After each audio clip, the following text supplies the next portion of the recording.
picks and bans for the Oni Warriors and the Highland Ravens. You're right to highlight. I mean, every time the Oni Warriors get that game number 1 win, they have a little bit of fun in game number 2. As they would say, maybe a little bit of trolling, maybe a little disrespect. But if the Oni Warriors want to seal the deal against the Ravens, this is not a team that you want to have a little too much fun up against, because this is a very tenured team in the Highland Ravens. The first couple of bans, Hell and Umoja, both get taken away. No surprise there after the performance that Hurrywin had last week on this Umoja selection. Would not be surprised if that god never got back into his hands again. Aphrodite seemed to have been a bit of an issue for the Ravens in game 1, so they'll ban that one away from the Oni Warriors, as well as the Nox that's been so pivotal for not just Jake, but also for Hurrywin. Yep. Sports getting a ton of ban presence so far in the top 4. There are 2 more spots left, though. I don't think the Fenrir is anything that's going to be taken away. Panatom had a great performance just setting up for his team, but, you know, the Hebo, still something that could be dealt with, trying to be taken away or grabbed here by the Highland Ravens. And I'm curious to see what Ven goes to. The Merlin wasn't doing it for me. It takes a little bit too long to get online. I think that Ven likes to make these clutch rotations. His playstyle as of recent has been a lot of mobility. It seems like he's playing as a pseudo jungler. Clear the wave, go left, clear the wave, go right, and that's where the Ravens are able to grab their leads. Merlin just takes too long to clear the wave early, right? He's not an early slanted mage. He gets so much stronger at like three items in, but when you're that far behind, you can't really step up. You walk into the jungle, you get 1v1 by the jungle, that sort of thing. So could be the call, but the Highland Ravens are going to focus on that Horus pick. And the Oni Warriors have 1 more ban to go. I'm curious what they're worried about, because the Highland Ravens are in first pick. The Marty is not something that the Ravens have went to, but still could be. Maybe Ven's got a pocket Marty that he hasn't brought out yet.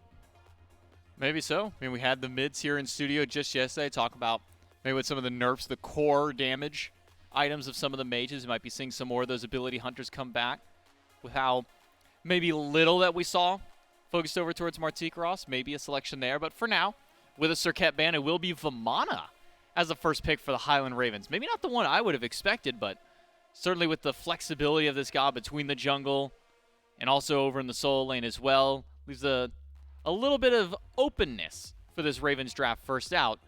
At least the Hebo for the Oni Warriors, no surprise to see them go right back to this pick. Yep, you call it. Not the pick you would have expected, the Vamana, but it looks like the Highland Ravens are holding on to the ambiguity of the draft. Could be solo more often than not, has been going over towards jungle. And the Hebo Cern grabbed immediately there for the Oni Warriors, so putting no sort of presence over towards Marty are the Warriors, at least for now.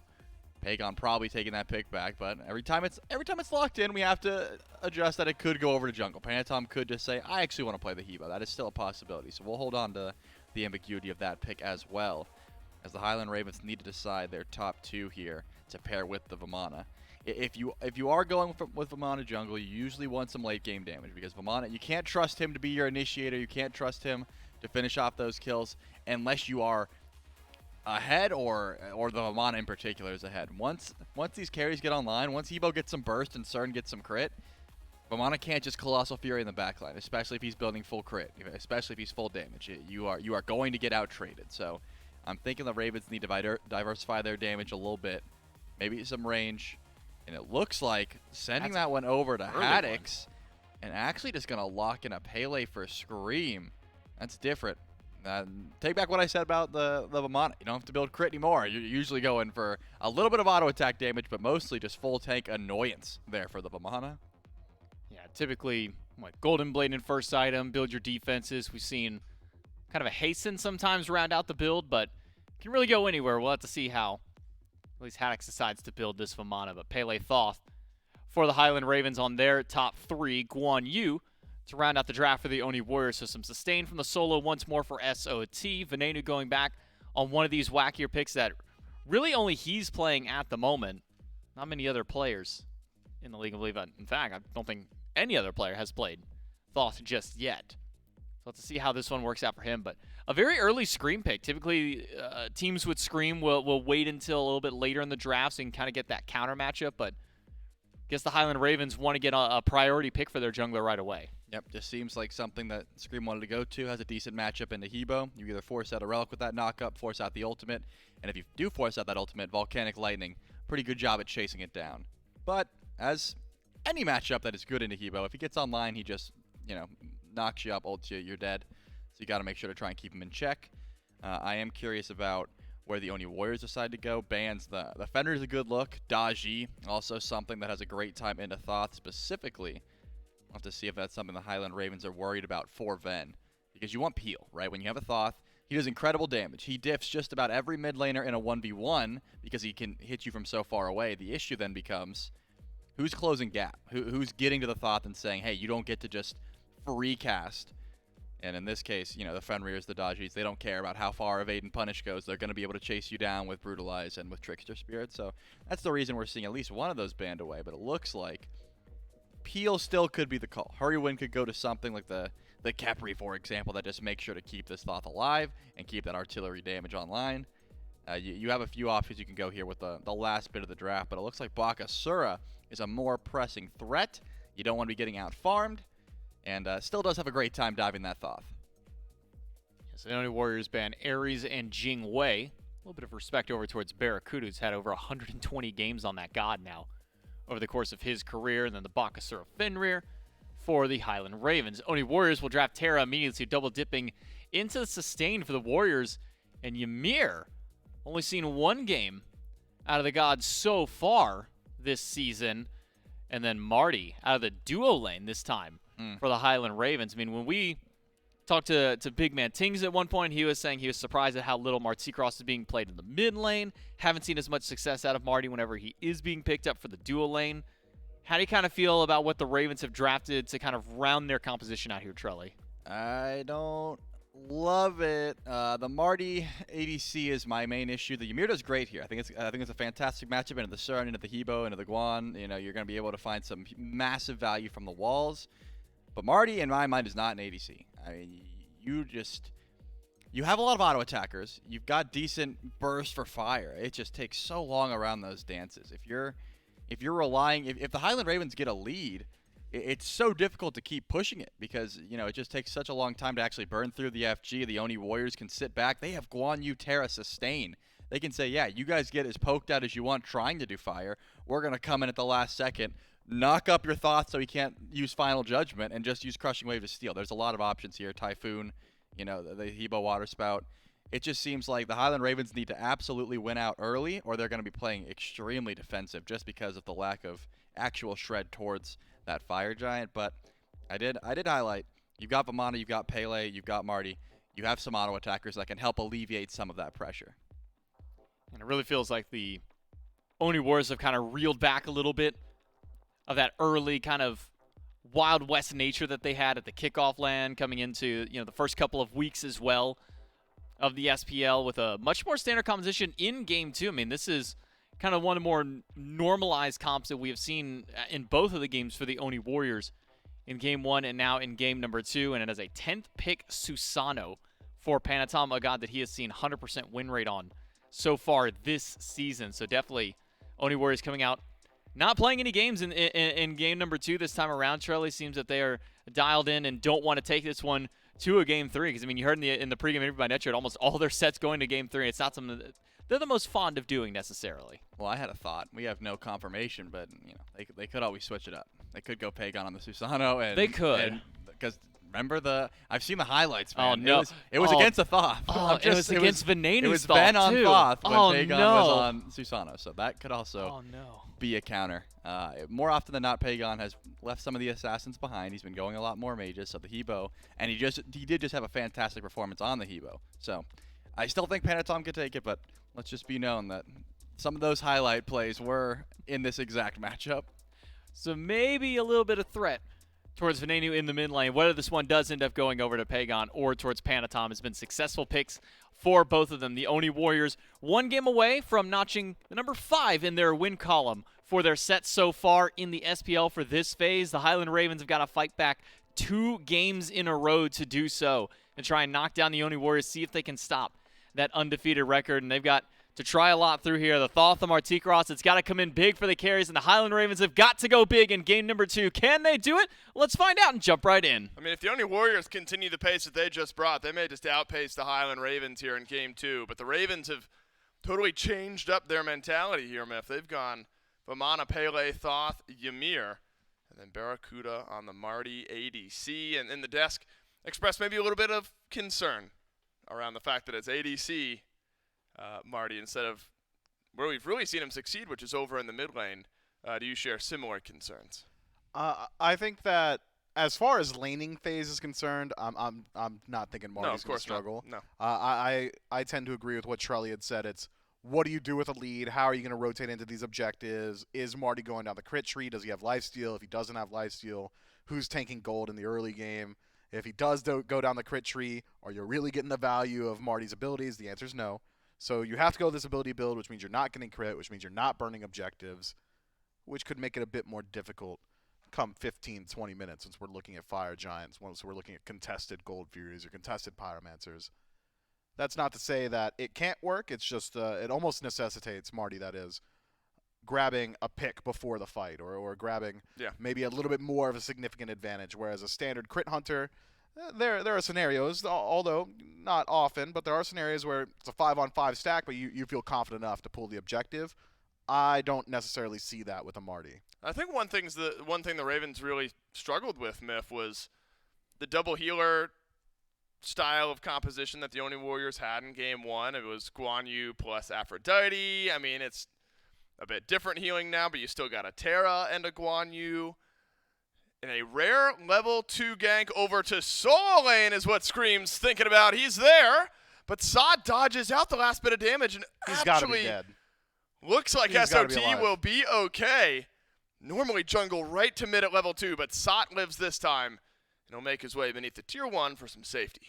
And now it's Panatom up against Scream in the jungle. Panatom probably does not have the damage to take this trade. Fortunately for him, Scream, no point in the knockup just yet. SOT playing with fire, though. I don't like how far up he is. He's still here. Yeah, Scream's nearby. No blink, though. Yeah, but so is Panatom. This is going to be a battle over in the solo lane. Oh Sot dashes through, puts Panatom on the front foot, but it's Scream who gets the first kill. And it's immediately answered back by Panatom. So a small win over to the Highland Ravens, who are technically able to get first blood. Yeah, I thought that was such a nice try from SOT to facilitate first blood going one way or the other. I think Sot realizes once he's all the way up halfway through the lane around that Totem of Skulls, there's really no way he's making it back to the tower line, not with Scream coming from behind him. So instead, the only way out is forward. Has to go through Haddix, just not quite enough damage to burn through all that HP on the Vamana, not this early on. Hurry Wind on Ymir. Only the second Ymir game we've seen in the SPL this year. Did not win the first game that we saw Ymir. Ymir, a very volatile pick. Can either win you games, run down the opponents, or every once in a while you'll fall to 0-8, and that's just life for the game. Good space control, though, for Hurry Wind, who has loved these wall-style supports. Has looked good on the Umoja in a couple games that we've seen it. So I guess you have to give a little credit and a little leeway over to Hurry, as we're still really learning his support god pool throughout the year this year. As him and Barra felt okay in the early portion of this laning phase, but really both junglers not really paying any mind over to the dual lane. Both Scream and Panatom hovering right over in solo once again. The blue buff respawning here shortly. Could be another fight, but Sot has done a great job of poking out Haddix, and Haddix does not have teleport. So yeah, you might just have to give this one up. The blue buff still stands. Will get confirmed eventually by Panatom. Man, that's tough for Scream. Makes the rotation to try and buy some time. Haddix can't come through too low, has an entire minion wave in his base, and now he's going to walk out of base to look at the corpse of his speed buff. What did I say game 1? What was that word? Was it miserable? Yeah, miserable. Yeah, this seems miserable. It does not start out feeling much better, that's for sure, for the Highland Ravens. Oh, and the red buff too? No way. No, it looks like they... he might have gotten the smalls, and then Ven just pulled it beneath the tier 1 with the leash. But you know what? That's a really good point, and I think it leans into the play style you were talking about, where the Oni Warriors are a team every moment looking for something, looking for a fight, and then the what's next after that. Always want every bit of juice out of the orange, and the Warriors are making it work here so far. Soul Eater maybe first for Scream. Haven't seen much of this item, but suppose synergizes well with what you're trying to do on Pele. Yeah, Soul Eater has been the bread and butter for Pele for a very long time. Being able to sustain a bit through all your damage, that one-for-one play style that Pele is so good at. This can turn it into a 2-for-1, especially if you get a lead. Volcanic Lightning, just really strong with Soul Eater. But it's a similar conversation we had earlier about Sun Wukong on the desk. Is this a Soul Eater meta? Is Soul Eater at the strongest state it's ever been in? No. Is it at the weakest? No to that as well. So it's more so about finding value on your own. Play on field going to be the difference maker here, I think, for Scream. It's going to be difficult, though, because of the nature of the damage that the Oni Warriors are bringing. Scream can go in and heal plenty, but that's only so long as he's outputting damage, and return CC's there. Oh, he's doing plenty of damage to Pagon. Scream plus Ven equals kill. Now Hebo, who's fallen. And look, that's something the Highland Ravens didn't do a lot of in Game 1. Slow down Pagon. That's Scream knowing his power curve perfectly, and Ven with final judgment there, a good bit of burst on the back end. And the Thoth and the Hebo matchup is very favorable for Thoth. You need to get point blank on Hebo. To the minion wave, to the Thoth himself if you want to return damage. Very low range god for Pagon out of mid, whereas Thoth is the god of range. You can clear those waves from a very safe distance or put poke into the Hebo, and any bit of poke makes it easier for your jungler to rotate through. It's probably why Charlie had thought there was potential for the Susano to go towards mid. It's just a much better matchup for Susano and a Thoth, as he's got an easier time closing up that gap. But considering Pagon's 0-1 on respawn and immediately walks through his wave to go invade, I'm not thinking Pagon's feeling all that pressed. No, it feels like Pagon's always got his mind turning and figuring out what the next best thing to go do is. And right now it's lose a little farm and take a little farm on the other side. Now the Highland Ravens were able to stabilize Game 1 pretty effectively. It was really mid-game, really I guess that 4-for-1 or 4-for-none over in mid, where the Warriors really blew the doors off of Game 1. So it wasn't like the Ravens were completely run out of the stadium in the first 10-15 minutes of the first game. When group time came, the Warriors really caught them off guard just the once and didn't put up much of a fight around the objectives later on. Now, one thing that was missing is one thing that the Ravens have right now, and it's Scream with a slight lead, it's Pele with a couple of kills, and it's a jungler that really feels like it can compete. And so maybe the next few minutes pivotal for this Highland Ravens team and keeping that pace going. That said, Panatom is going to get there eventually, the Susano. Wow. Great at changing around the game. Wall up from Hurrywin, but also a couple up from Jake. Screams over in duo. Netrioid does not have beads. Or yes, he does. Not anymore, though. And nearly enough damage from Scream on the dash in. Beads off of the CERN. By the end of this fight, Netrioid does not have beads anymore. Scream making his presence felt on left for the first time this game. Yeah, I think maybe Earthen Fury comes in just in time to keep Netrioid alive there. Blink for blink exchange in the jungle. These junglers now without that relic. But is it Hurrywin that's under threat? Panatom, if he had Blink here, Hurrywin would be in a lot more danger. Hurry does not have ultimate. A slightly tanky Ymir, enough to delay his death. But awesome Jake, death from above received by Barracuda. And he'll trade out over on the left side, support for support. Man, death from above is just such a good ability, isn't it? The damage output, the defense shred, all there. But it's the chase down potential as well. If that's maybe just about any other hunter, Jake might have been able to make his way out or perhaps drag the Highland Ravens into an unfavorable position. But because Barracuda holds onto that ultimate so well, he's able to turn things around. And that's only becoming more powerful now that he's finished up this Transcendence, starting to work on some of those stacks, likely going down that mace tree next as well. Could be that the Oni Warriors need to make a concentrated effort to start slowing down this Marty. If they do, though, that's going to leave Pagon in a precarious position where he's been the recipient of a lot of aggression, and his roundabout way of dealing with it is not being in mid. It's, I'm in the side lane, I'm on the blue buff, I'm on your back camps, I'm looking at your red buff. I'm not going to stand in mid where I'm stagnant and Scream has an easy time finding me. But even that roundabout counterplay is starting to slowly stack up against Pagon. A lot of his waves have been going into this tower. A lot of this gold has been lost out. At least 2 minions in the last 3 waves lost to that tower. And that experience now is starting to favor Ven. Yeah, Ven right around the 600 XP per minute. Pagon about 50 behind. That's good for maybe half a level, depending on when Pagon's going to hit that level 10 mark. And this is great for Ven, who has found a lot of success on a lot of different mid laners so far this year. Loves these control-style mages. This one, more artillery style if you're looking at Thoth. It's a style of pick Ven has made work for the Highland Ravens this year, and it's made them such a difficult team to deal with. You wondered how Ven and Barrow would look, changing up their teammates a bit. You lose Lasbro, but you gain Scream in the jungle.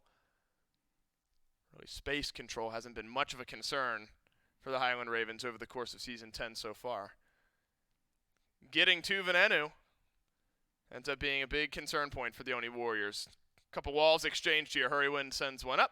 So to Awesome Jake. And it's just a wild hunt from Netrioid to really disengage the fight. Yeah, get used to seeing that from Hurrywind, by the way. Everybody on the Oni Warriors, easy to lock down in these jungle fights. Those walls, so disruptive. No standard leaps for the Chaos side. Panatom teleported through it? Oh, he goes through the ultimate. Doesn't matter. The play, it's beautiful, but the play does not pay off.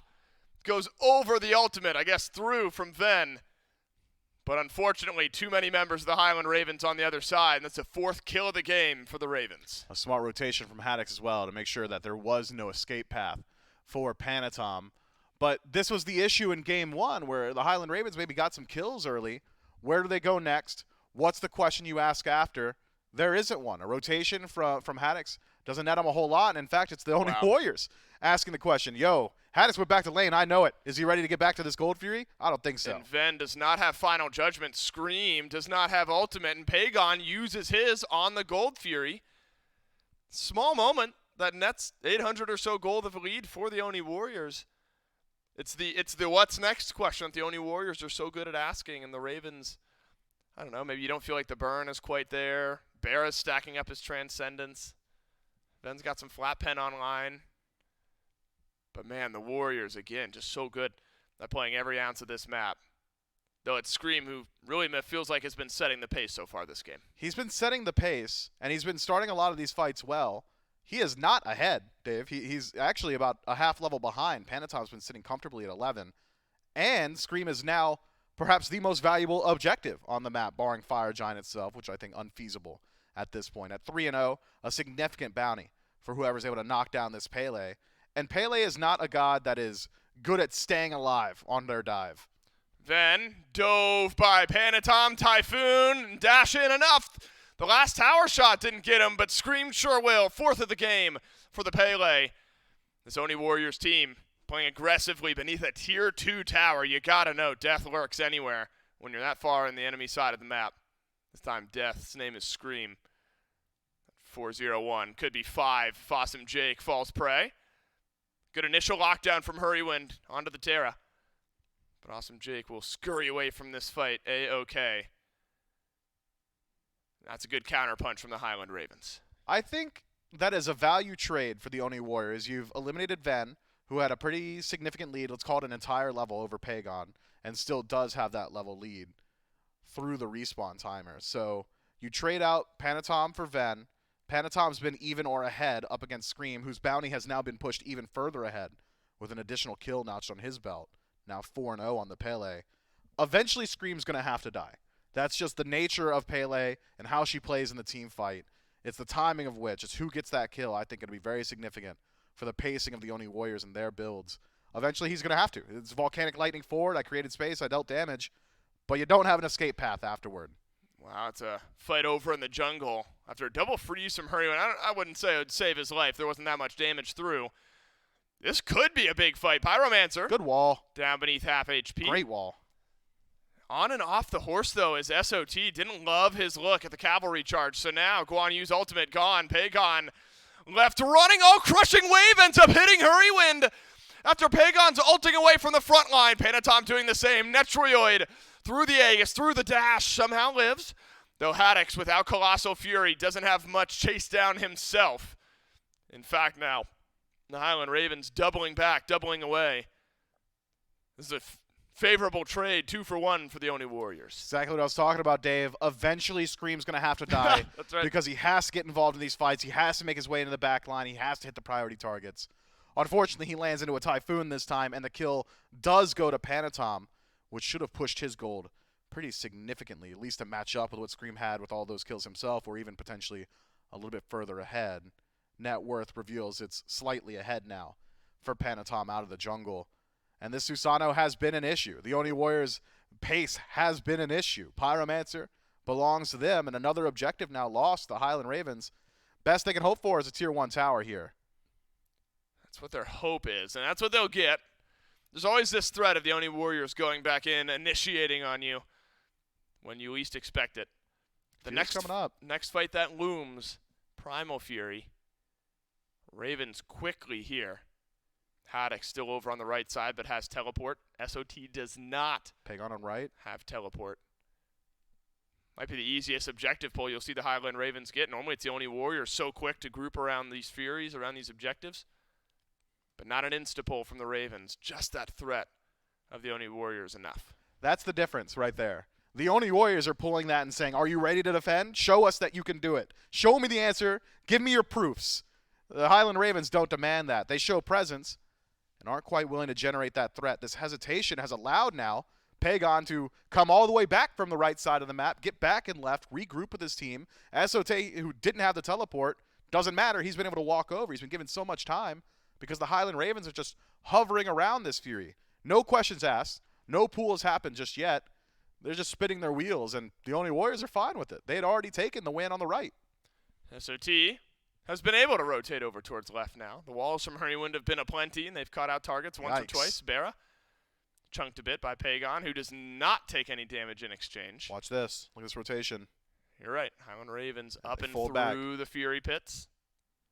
The Oni Warriors able to read it effectively. Still a couple members of the Oni Warriors who are not here. It's SOT rotating out of mid. It's Awesome Jake, who has been stunned by Hurrywind on the opening threat of this fight. Panatom is going to loop, I thought, wide and around. Pagon's got to leave the engagement, though. Scream now tower diving the tier 1 on left.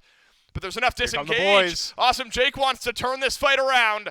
Final Judgment canceled as Panatom has found the back line, but Ven will live for now. Hurrywind won't. Now Sot hops on the horse, and he'll find a stun and a set of beads off Barracuda and Ven. The walls are up and together from Awesome Jake, and now it's Haddock's time. Haddock's Colossal Fury looks pretty good until the damage starts coming back his way. Has to play smart here. Doesn't have the time to do it. Netroid knocks him down. And Dave, this is all because the Highland Ravens over the last minute spend the entire time sitting in the Gold Fury pit saying, you better watch out. I'm winding up this punch. It's coming any second now. I'm going to sock you right in the mouth. And the only way to say, okay, do it. We're ready. I've been watching you swing for a full minute. Nothing connects. The Highland Ravens, overzealous on their chase, dive into the tier 1 and get immediately turned on. I'm sorry, Bera. Without death from above, it'll be death on the ground instead. Panatom another 4-2-4 on the Susano. After what was a much slower start than what Scream had. Scream was 4-0 at one point in this game, remember? And that has been stuffed by the Oni Warriors.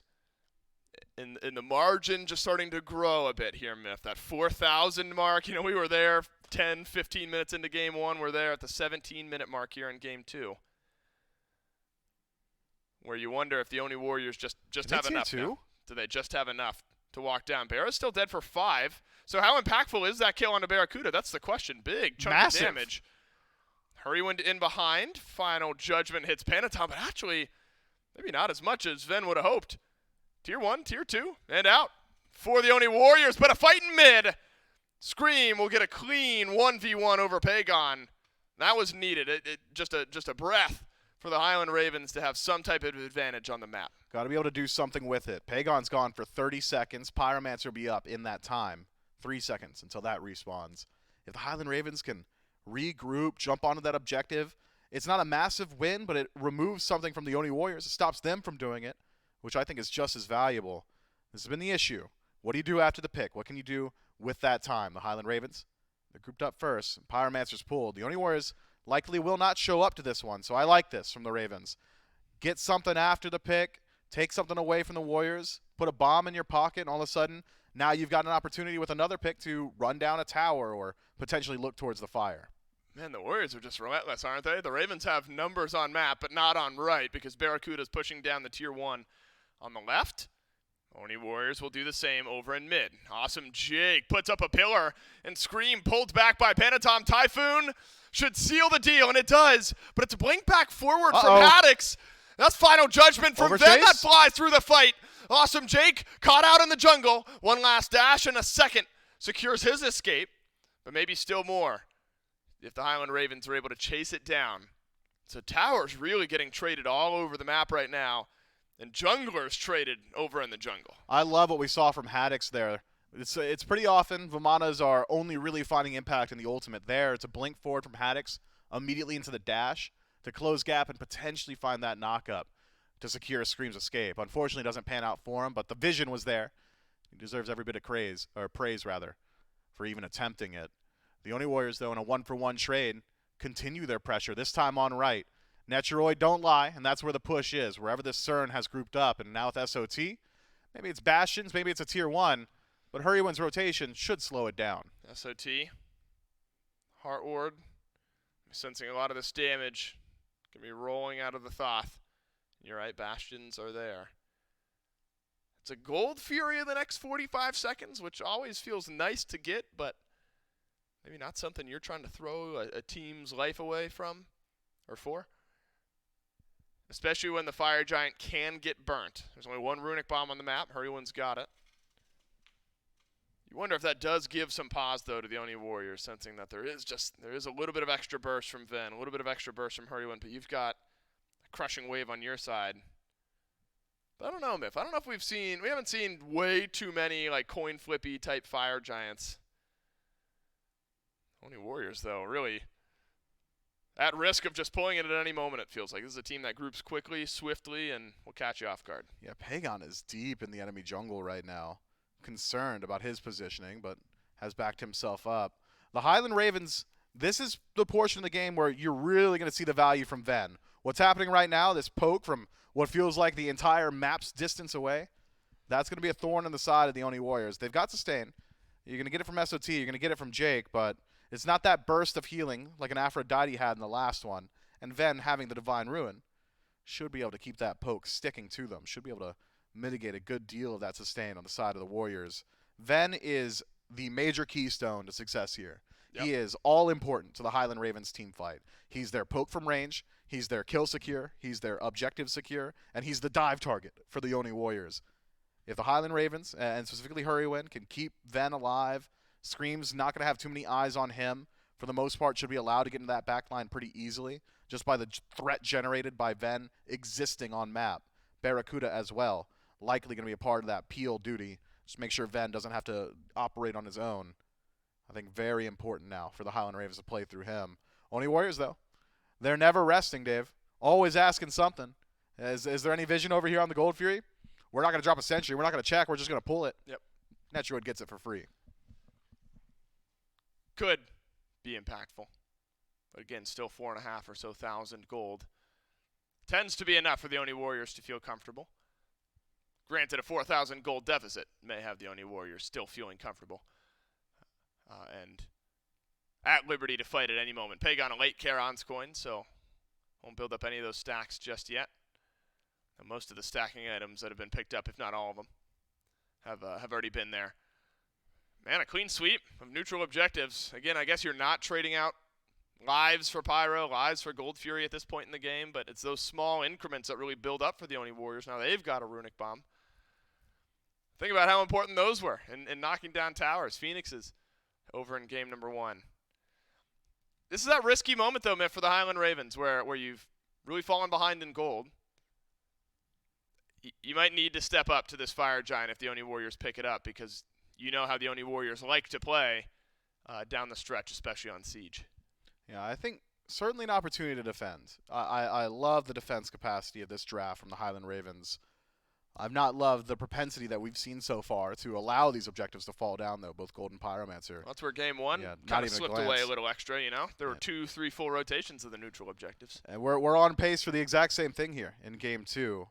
But the Highland Ravens, they made the Oni Warriors earn it on defense. I don't think there are many teams in the league that drag that game to 30 minutes. So perhaps the Ravens equally confident in their ability to play on their own base, or perhaps waiting for an unforced error. If that's the case, if it's the latter, good luck. Oni Warriors don't make too many of those mistakes, not often. Not in a game 2 situation here. I think Doug's right to hover Panatom, who should be hunting Ven, has not made contact, has not got eyes on him, but should soon. Going to be difficult. Ven is so far back. It's the target. And has a nice patch of grass to dance around inside of. Welcome to the next few minutes of this game of Smite. Both teams drawing a line at the FG pit. However, between these two teams, hard-pressed to see a super long Fire Giant dance commencing. It feels like Pagon the type of player at some point to be like, all right, I'm bored. I'm just going to blink in, see if I can find a knock-up and He's got blink. get something going. And Hurrywin does not. You know, every once in a while you're at risk of a blink in from a Ymir, a wall, a freeze, and suddenly the fight is flipped. Hurrywin's just going to have to stumble forward, whereas it's Haddix and Scream that'll be doing a lot of the blink initiating for the Highland Ravens. And by some of it, I mean all of it.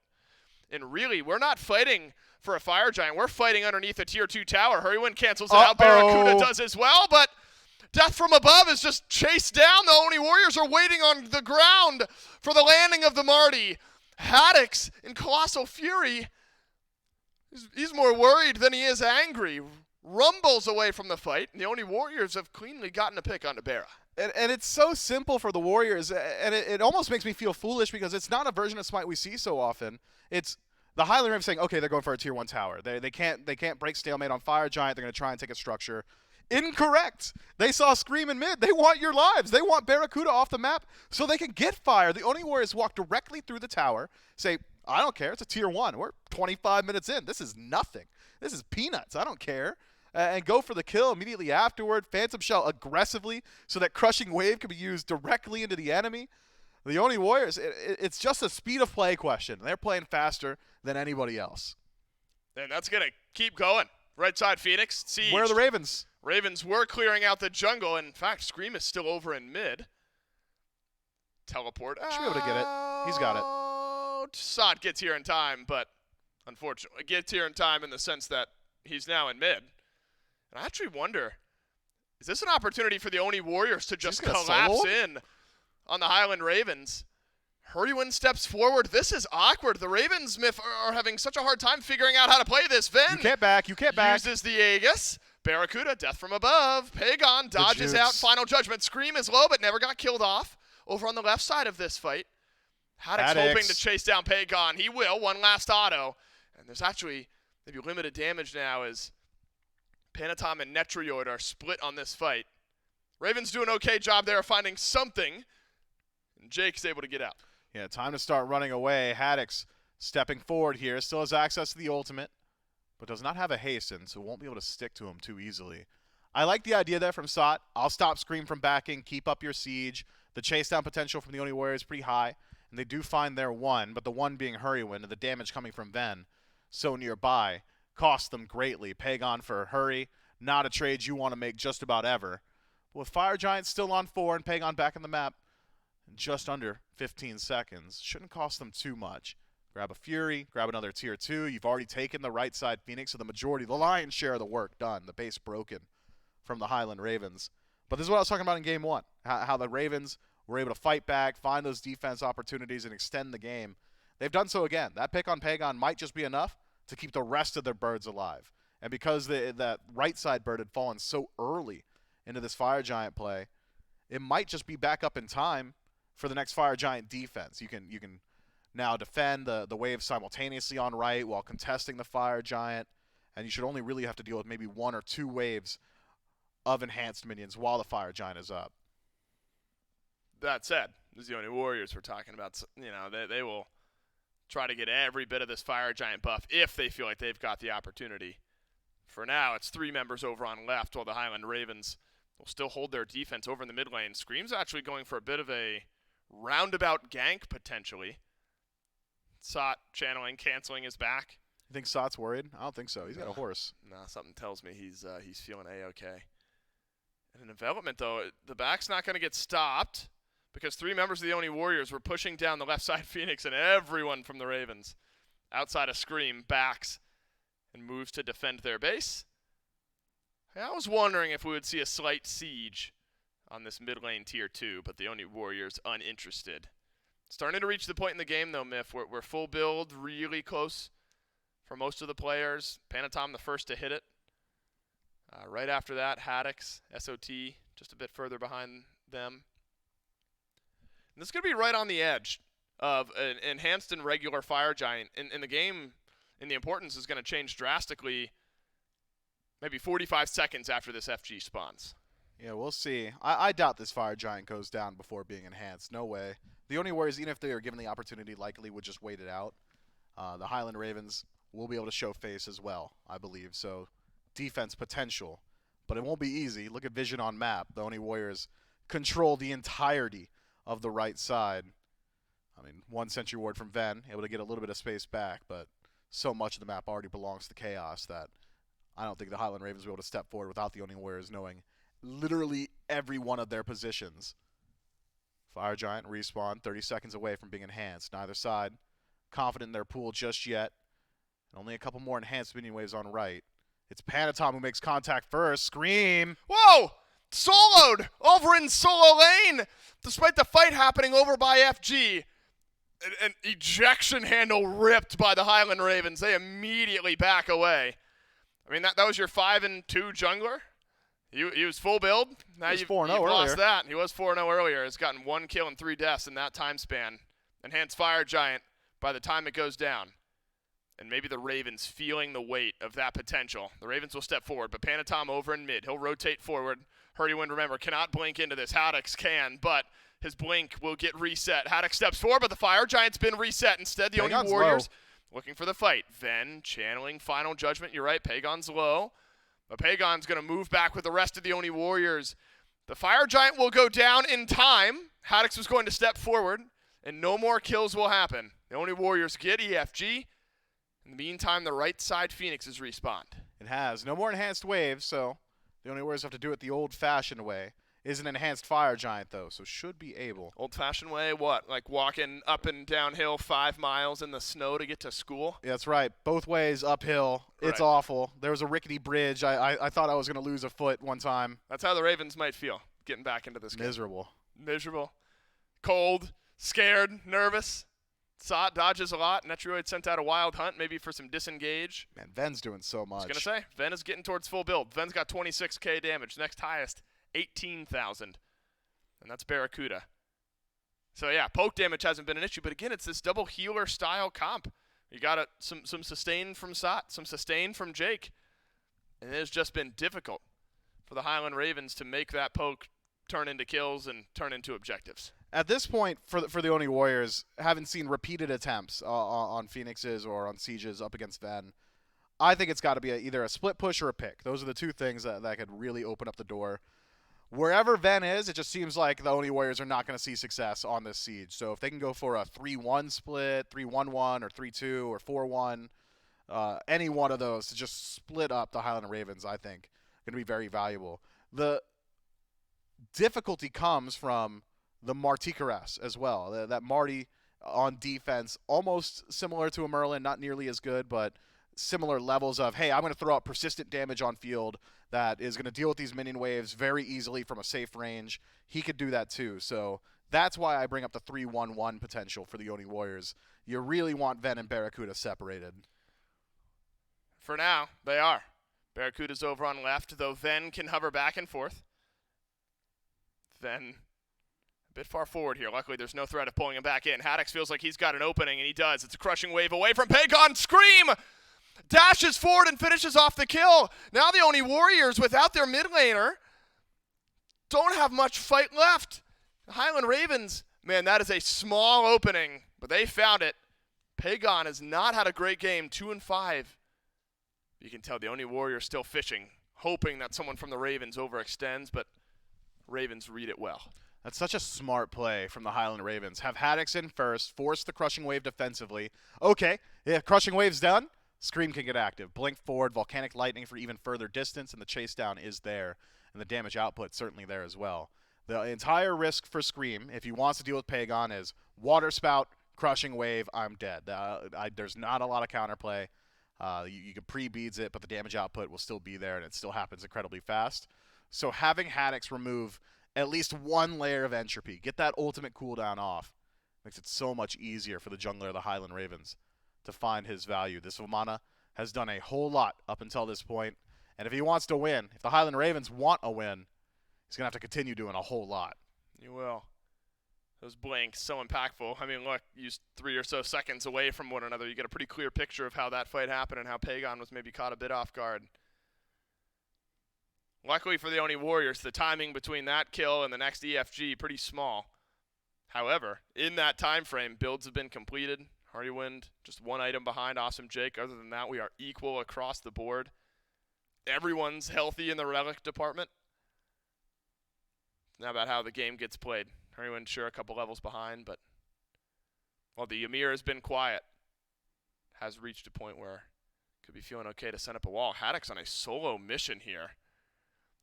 He'll be pulled back by Panatom. A little bit of poke out. Hardywind sent aside as well. Ravens got to be careful. They don't have the Warriors don't have the same range advantage that you do with Ven, but they can pull you in if you step too far forward. And then when you step too far forward, if Water Spout connects, you're accidentally stepping even further forward. So positioning paramount for the Highland Ravens. These little patches of grass that Barracuda's able to toss out. I wonder where they are. Yeah, they're significant. There's a couple of them around here. You don't necessarily know, not all the time. And if Ven's able to post up inside of them, that damage output still significant. Hit 2 ticks of hieroglyphic assault, and that's just enough. Oh, this is awkward. Oh, it's awkward for Scream, and he agrees. So Panatom fast. deletes the Pele. Oh, no. A double on the Typhoon. Oh, no. Oh, God. It's all gone sideways right at the end. The Oni Warriors, they'll catch the Ravens off guard. Oh, it's brutal. The Ravens are the ones with the grass, but it's the Oni Warriors with the deicide. And it's the Oni Warriors still spotless. And the Oni Warriors winning game 2. I mean, that is just ridiculous. Pagon makes it happen. Once more, trades his life. You've never seen 2 and 6 look so good. This Hebo just doing so much for his team. Did you see that picture he posted on Twitter?